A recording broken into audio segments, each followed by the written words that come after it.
Hi everyone, phimosis, what is it? Phimosis is where you're unable to pull back the foreskin.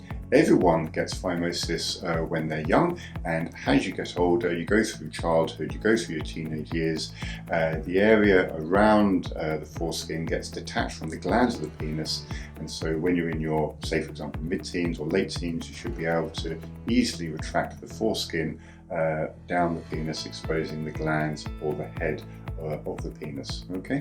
In some individuals, they are never able to pull back their foreskin, and that is a phimosis you've had all your life. But it's fine if it's not painful, it's not causing you any angst. That's fine, that's just the way it goes. For some people it gets a bit tender or painful, in which case then if it's been there lifelong, the only way to do it is to have an operation to cut off the foreskin. That's called a circumcision. Now if you're able to pull back your foreskin, but you've had, for example, a small infection or something's irritated the penis and all of a sudden it's all closed up and it's painful and you can't really retract it, then you need to see a doctor because it could be an infection. Probably will need a sexual health cream as well, and you will need a cream to try and relax it. A lot of these creams sometimes have a steroid cream as well, but don't just take a steroid cream because if there's an infection on top, you need to get that resolved at the same time or before.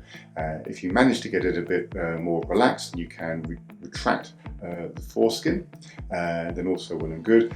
Watch my genital hygiene video to make sure you have good genital care.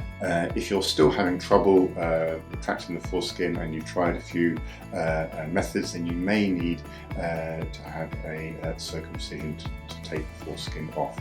Now if you're watching this thinking, well, I can pull it back, it's a little bit tender, but yeah, I'm not sure if I want to have a circumcision or not, then you need to examine the relationship you have with your foreskin before you go for circumcision. Okay, and I'll probably look at that in another video.